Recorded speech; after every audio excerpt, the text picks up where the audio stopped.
the problem with trying to quantify, measure the amount of good and evil that's in the world is a hopeless project. We can't, and you mentioned evil God a moment ago. There's this popular challenge in philosophy of religion that says, look at all the good and evil in the world. Who's to say that God is good rather than evil? And that's the essence of that challenge. And it works because it's really hard to quantify these things, especially when you're not just counting pains, pleasures, happinesses and the like, but you're also seeing what goods and bads they ultimately lead to. You can play that game all day long. But there's one thing that the anti-antinatalist has up their sleeve, and that's to say that existence itself is intrinsically good. Existence and being sit at the top of Jacob's ladder. That given the choice, and take John Rawls, you mentioned Marx, let's use another lefty-looking political figure in political theory. John Rawls said, imagine you're behind this veil of ignorance and you've got to create the world. And we can change this a bit for the purposes of our discussion. Now, you're given the choice whether to bring in life and conscious beings and not. You don't know how much happiness, pain, pleasure they're going to experience, how much suffering they're going to experience when they're in the world. And he asks, well, we're asking on behalf of Rawls, would you bring things into being still, not knowing how much happiness and suffering they'd experience? I think we'd all say yes still. I think there is no person that I know of anyway that legitimately defends the intrinsic disvalue of life. Even David Benatar, the most prominent antinatalist, doesn't think that life is intrinsically bad. He thinks that the suffering and pain in the world overrides the intrinsic goodness of the world. And I think that is ultimately something that goes in the antinatalist's favor.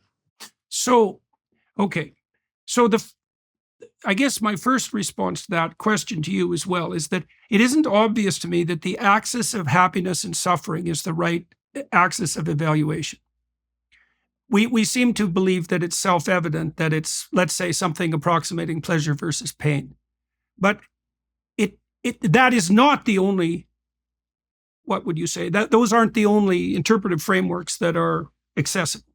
So I'll give you an example, a biblical example, which I think deals with this point extremely well. And so the first great hero of the biblical texts is Abraham. And you could think of Abraham as the expression of Seth, who's the third son of Adam and Eve, right? So you have the battle between Cain and Abel. Abel dies, and Seth is his replacement. If you were searching for the spirit of Seth, it would be Abraham. Okay, so here's what happens to Abraham. It's very, very interesting. So we're presented with Abraham at the start of his story. But he's an old man already. And he's a man who's lived a life that hasn't been characterized by suffering. So he has the socialist paradise at hand, in a sense, because Abraham is the child of wealthy parents. And there's not a lot of biographical information in the text, but what we do know is that whatever Abraham wanted, he got. And that was sufficiently, like Buddha, before Buddha is struck down by knowledge of death and mortality. Abraham's in the same situation. It's the situation of childhood paradise. That's a good way of thinking about it. Unconscious childhood paradise. Now, God comes to Abraham in a very specific form. And God comes to Abraham as the voice that compels him to leave his security and voyage into the world. And that's precisely the instruction, is that Abraham is to leave his kin and the security of his wealthy father's dwelling and to go out into the terrible world. And it is a terrible world because Abraham has a very cataclysmic adventure. War, tyranny, famine, like sexual conflict, deep sexual immortality, the requirement for profound sacrifice. Like Abraham has a life, and it's not hedonic. Okay, so then you might say, well, if the solution to life's conundrums isn't pleasure as opposed to pain, because that's what Abraham has to begin with, what exactly is on offer? Okay, so God makes Abraham a deal. This is the covenant, by the way. He makes him a very specific deal. He says, if you hearken to the voice that compels you outward, that takes you from your zone of comfort, you can think about that as the voice of adventure. 4 things will happen to you. You'll become a blessing to yourself.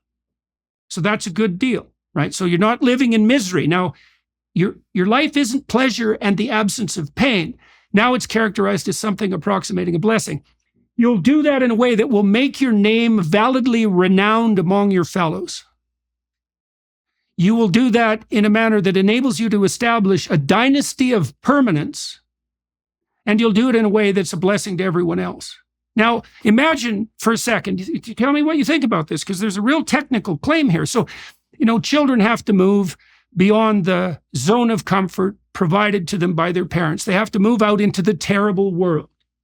All right, so, and there's an instinct that compels them forward, that encouraging parents admire and foster. Go out. Now, that parents know that their children are going to be hurt by the world, but they want to make them competent. Now, what God offers in the Abrahamic story isn't pleasure, and it's certainly not the absence of pain. It's something like noble romantic adventure. And that's way different. That's a way different vision. And it's an interesting vision, even if you think about fiction and entertainment, because the entertainment forms that people prefer aren't representations of the absence of pain or of hedonic gratification. They're almost always representations of romantic adventure. And so I'll just add one more thing to that, because it also addresses something else you pointed out. And this is the idea that God wouldn't produce a world where evil could reign in the manner that it does. But I would say, I'm not so sure about that, because there's a serious insistence in the biblical text, for example, that what human beings have to do is vital and real. Yeah. Right? It's not some sideshow. And what that implies is that if you do things correctly, there will be spectacularly positive consequences, let's say, and maybe unimaginably spectacular consequences. But if you do things wrong, like there's no bottom to the abyss. Now that's a very demanding world. But I don't know, like you think about your own kids, like you want to set a challenge in front of them. And if you wanted to challenge someone to be everything they could be, if they were everything they could be, then would the challenge have those archetypal poles of hell and heaven? I mean, that is how the world appears to be constituted. Depressed people are sad and frustrated and disappointed. They tend to feel all negative emotions simultaneously in a manner that's paralyzing. You take the problem, I'm suffering, and then you think, well, why are you suffering? And then you can practice encountering the obstacles that are stopping you, and it'll make you braver, and it'll help you deal with your problems.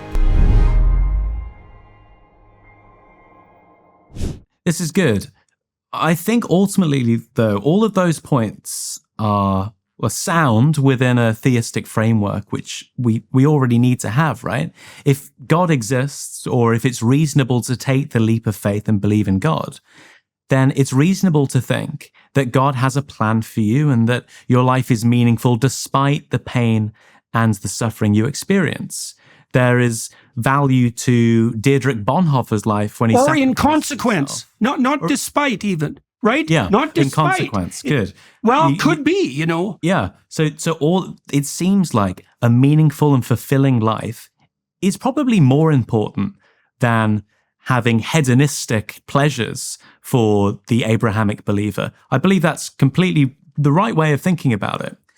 But it's a very different thing for the agnostic or the secular philosopher who can't appeal to cosmic meaning. You have the benefit of cashing out all of these other things in God's ultimate plan and your ultimate destiny.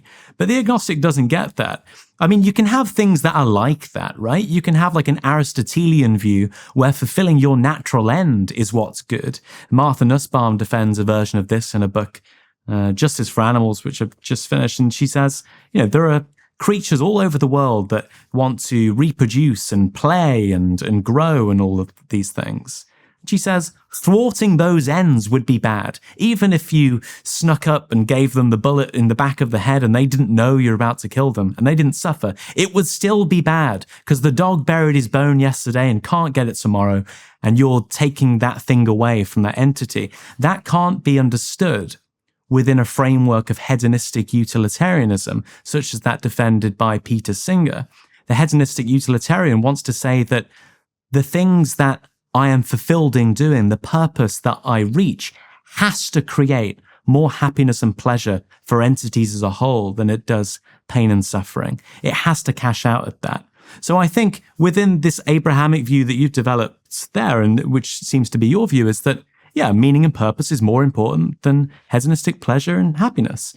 But for the agnostic and the atheist, I think we've got a bit more of a challenge on our hands. We need to find a ground for that morality. Okay, well, thing is, I actually think that that's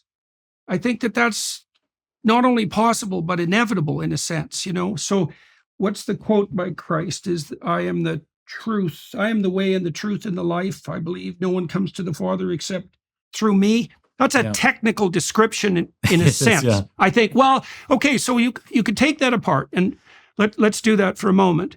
And so the way is a pathway forward. It's a road. And so the best possible road leads to the best possible destination. And part of what you perceive, literally what you perceive, is a road. Like we see pathways. We see tools, we see obstacles, we see friends, we see foes. But what we see is a pathway. Okay, now the question is, what's the pathway? Now, we described it earlier in terms of Jacob's ladder, and that's a reasonable way of conceptualizing it. But then you might say, well, how do you find the golden pathway? And this would be a question for atheists and agnostics as well. And one answer to that is, you tell the truth. And then these other realizations, revelations, let's say, come to you. You could say you tell the truth in relationship to the upward aim. That's another useful way of conceptualizing it. And so I don't think that realization is out of reach for the atheists or the agnostics unless they proclaim verbally, procedurally, that's not the right word. Verbally, let's say, explicitly, that this higher order transcendent reality that transcends even being is off the table.